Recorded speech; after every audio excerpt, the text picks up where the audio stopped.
Prochain match et main event, fort probablement. Full Gear 2024. Jon Moxley qui règne. La loi Champion. et l'ordre, c'est Jon Moxley présentement qui l'a fait à la All Elite Wrestling. Et une personne a levé la main, tranquillement pas vite, et a dit « Moi, je vais t'affronter. » Et c'est Orange Cassidy. L'histoire, bon, ça recommence à Wrestle Dream où pour une deuxième fois, Moxley a tenté de tuer Bryan Danielson pour le faire sortir de là. Remporte la ceinture. Par la suite, écoute, son clan, que maintenant on sait s'appelle les Death Riders, tente de détruire tout le monde. Darby Allin tourne autour de cette histoire-là. Mais c'est Orange qu'on décide qui est le champion de la All Elite Wrestling. Un peu... Écoute, on s'est attaqué à Chuck Taylor. On a blessé Chuck Taylor et c'est un peu la justification pourquoi c'est Orange qui est l'élu du côté des gentils. Parce que je pense que ça fait plus de sens Darby Allin, mais j'ai l'impression que ça va être plus loin dans l'histoire que Darby va arriver. Fort probablement. J'ai eu l'affrontement à Moxley puis Darby. Exact, mais je pense que c'était le premier chapitre et éventuellement au bout de la ligne, ça va peut-être un. Parce que vraiment, là, du côté de Moxley, on vise, on peut dire, les têtes de la AEW, Ouais. hein, les gentils qui sont là depuis le début, les fiers d'être AEW, là, un bon vieux Orange Cassidy qui est gentil tout le temps, qui est un homme fort au travail, qui ne se laissera pas battre contre un clan méchant qui veut venir détruire ses amis puis sa belle compagnie de lutte. Exact. Donc, ouais. Je pense que le choix de Cassidy est vraiment inscrit dans un début, si on veut, d'explication de cette histoire-là. Parce qu'on n'a pas encore, malgré que ça fait 2 mois, là, on n'a pas encore d'explication sur pourquoi Jon Moxley et ce clan-là existent, font ce qu'ils font. Même si, bon, on a des tentatives de « Hey, c'est de la merde, c'est maintenant la All Elite Wrestling, on veut changer ça, c'est nous autres les boss, blablabla. » Écoute, fine, mais il faut qu'il y ait quelque chose d'autre qu'on aura peut-être. J'ai l'impression qu'on va l'avoir, cette révélation-là, surprise, de qui est derrière ce clan-là, pourquoi ils s'en permettent autant.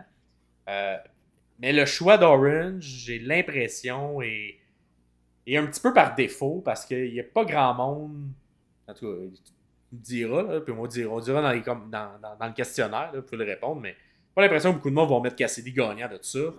Parce que c'est tellement peu crédible et ça s'en va où si Cassidy... Ça peut pas être Cassidy qui remporte ce match-là. Pourquoi tu aurais fait tout ça pour déjà switcher la belt sur un Cassidy qui... OK, dans un autre contexte, j'aurais pu voir Orange Cassidy en tant que champion AEW.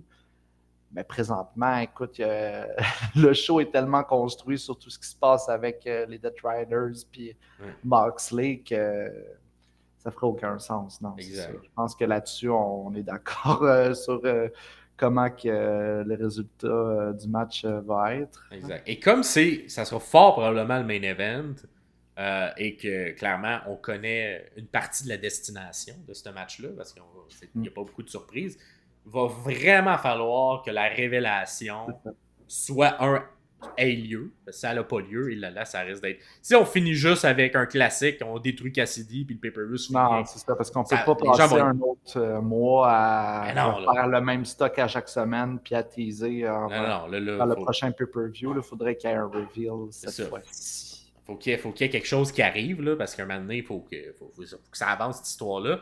Fait que le fait que c'est tellement prévisible me laisse croire qu'il y a eu une grosse révélation qui aura lieu après. Bon, là, évidemment, on a notre ami Pierre Paul qui lui dit Ronda Rousey. Peut-être. C'est un choix qui serait plausible. Ça serait intéressant également d'avoir une leader féminin.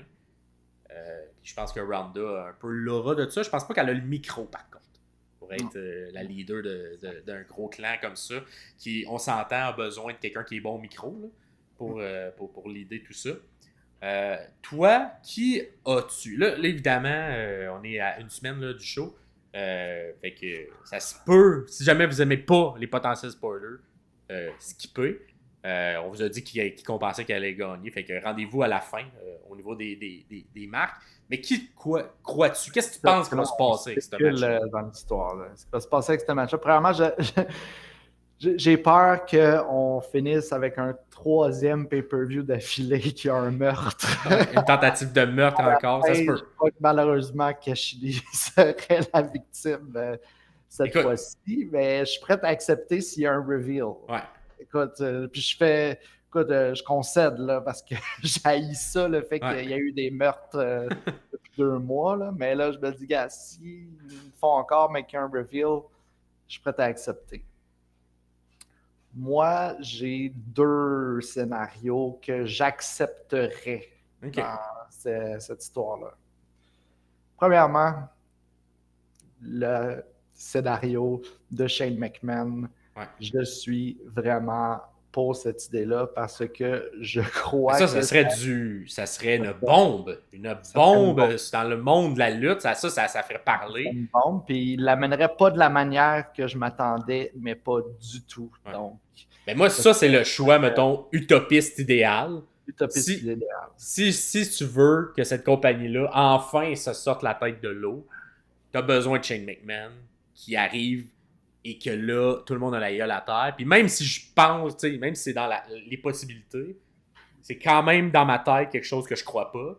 Et que si ça l'arriverait, je serais ultra heureux, ultra surpris, même si on en parle là, je serais ultra surpris que ça l'arrive. Et il y aurait un changement de plaque tectonique incroyable dans l'industrie au complet. Fait que ça, si ça l'arrive, ça va être quelque chose, puis je veux l'écouter live pour le voir. C'est ça. Mon autre idée, puis ça, c'est un peu champ gauche parce que je ne sais pas si c'est de cette manière-là qu'ils veulent ramener à cette personne-là, mais je serais prête à accepter que ce soit un Kenny Omega qui est à la tête de tout ça, puis que c'est sa manière de revenir contre les Bucks. Parce qu'éventuellement, les Young Bucks vont devoir affronter les Death Riders, tout ce clan-là de Moxley. Ils vont devoir mettre leur culotte et faire quelque chose par rapport à ça. Je pense pas qu'ils sont out pour longtemps. Là. Je pense que c'est juste pour quelques semaines qu'on les oublie et qu'on les ramène quand Kenny Omega va être prêt. Puis Kenny Omega pourrait revenir sans nécessairement être physique là, lors de ce pay-per-view-là. Il est vraiment proche de revenir. Je serais prêt à accepter. Par contre, est-ce que vraiment Moxley aurait fait ça pour être comme une espèce de sous Kenny Omega dans l'organigramme de tout ça? C'est ça qui me fait peut-être un peu douter. Mais par contre, comme je dis, je ne crois pas exactement vraiment que c'est ça qui va arriver, mais je serais prêt à accepter que c'est ça qui arrive. Mais je pense que ça serait un bon plan B. Écoute, puis c'est peut-être pas tant. On est peut-être également dans. Un peu comme quand j'ai jasé de l'histoire des Daily, tout ça. J'ai vraiment l'impression qu'on attend une signature de quelqu'un d'important, qu'on n'est peut-être pas capable d'avoir, peut-être qu'on ne s'entend pas au niveau de l'argent ou au niveau du créatif ou peu importe. Mais il y a quelque chose. J'ai l'impression qu'il y a une version A à ce scénario-là, il y a une version B, il y a une version C. Si on n'est pas capable d'avoir ces gens-là.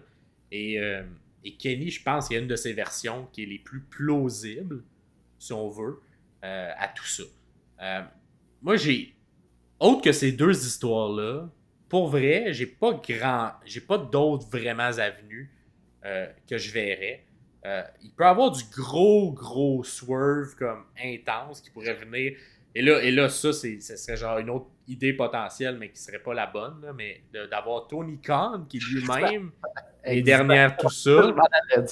Un genre de reveal à la Vince McMahon qui fait comme It's me, Austin! It's me!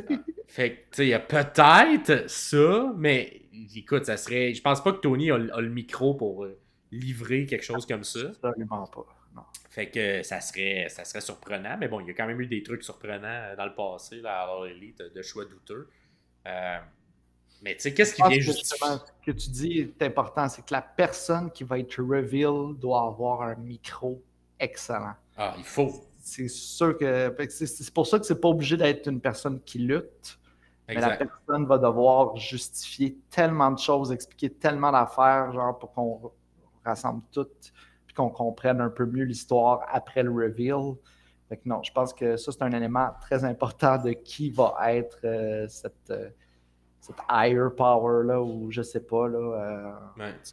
Et l'autre choix serait vraiment quelqu'un qu'on ne voit personne, ça, qui n'est pas ses cartes de personne, qui est quelqu'un qui a peut-être pris genre une semi-retraite, qui a un bon micro, genre, évidemment, là, je fantasme, mais ça peut être, je n'irai pas jusqu'à dire que Paul Heyman sera là, mais un genre de Paul Heyman qui arrive dans une position de micro. Fait que, mettons, Eric Bischoff, quelque chose comme ça, là, qui vient, que tu sais que la personne a un bon micro, qui est capable de te livrer des bonnes promos, et qui est relativement, genre, je sais pas, ça serait... Eric Bischoff serait le truc ultra surprenant, surtout à quel point il est critique dans la All Elite Wrestling. Fait que, est-ce que tout ça est qu'un work dans la vraie vie? Je sais pas. Eric a été très audacieux dans le passé avec des trucs d'histoire comme ça. Et il n'est pas le plus grand fan de ce qui se passe à All Elite Wrestling. Fait qu'au niveau du kayfabe, tout ça resterait réel. Bon, là, on est dans le très champ. Il y a très, très peu de chances que ça arrive, mais il va falloir qu'il y ait quelque chose de gros qui arrive. Et ce que je souhaite le plus, ça serait Shane McMahon et qu'on ait un face-à-face entre deux McMahon dans cette industrie-là. Ce serait incroyable. Au-dessus de Shane, là, ça n'arrivera jamais, là, mais si mettons Tony avait la mentalité de Vince, le vrai move best for business de Tony Khan, c'est d'engager Vince McMahon pour être derrière ça. Et là, t'aurais tout vient de casser et d'exploser. Mais là, on est encore, je crois, dans le fantasme très élevé. Mais que ça serait quelque chose d'incroyable de redonner reine de Vince à quelque part. Mais je pense que Shane est le choix logique. Mais Shane est quand même très fidèle à quelque part à la WWE. Fait que j'ai l'impression que ça serait... C'est pour ça que moi, je pense que ça serait très surprenant que ce soit Shane. Même si on a quand même des indices que ça pourrait être lui. Mais, OK, fait que toi, même si on parle pas juste de justement cette histoire-là, toi, tu vois pas Shane McMahon arriver nécessairement à la All Elite d'aucune manière? Écoute, moi, si ça l'arrive, je serais extrêmement surpris. Okay. Et il y aurait comme... Surtout dans le documentaire de Mr. McMahon, la manière que Shane se présente, il est très, très, très... il veut l'appui de papa. Et il faudrait qu'il y ait vraiment un changement, plus et au-delà. C'est très drôle parce qu'on parle de un changement de personnage, mais c'est pas un personnage. Il faudrait qu'il y ait un changement de sa personne qui est lui-même pour se dire que hey, je m'en vais compétitionner contre ma soeur, contre ma famille qui est de l'autre côté. C'est tellement pas quelque chose de ce que je connais de Shane que je le vois faire. Aller à l'encontre de sa propre compagnie. Puis c'est très risqué également du point de vue de Tony Khan de mettre Shane en charge de tout ça. Mais c'est le move à faire côté business. Mais je vois beaucoup plus de chances que ça arrive pas que de chances que ça arrive. Même si on l'a vu être dans des réunions, même si... Là, c'est ça, on a vu des photos, puis on sait qu'ils se sont parlé, puis on sait qu'est-ce qu'ils se sont parlé. Ben, c'est un peu flou, là, tu sais, ils disent... ils se souhaitent que du bon, puis ils veulent, si l'occasion se présente, de faire des choses ensemble, ils le feront. C'était pas très, très clair, mais tu sais, moi, j'aimerais ça juste pour le boom, là, juste pour les... ben c'est sûr, ça serait le move à faire.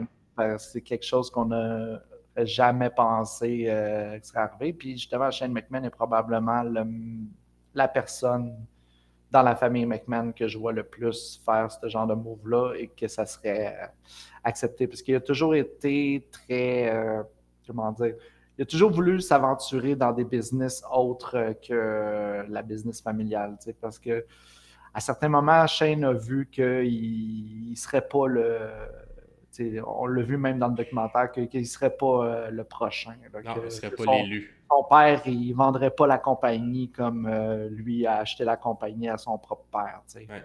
Mais c'est pour ça que je le verrais. C'est pour ça que je dis que c'est un changement de personne très grand parce qu'il va faire. J'ai l'impression que Shane n'a pas ça en lui de dire je m'en vais contre la famille.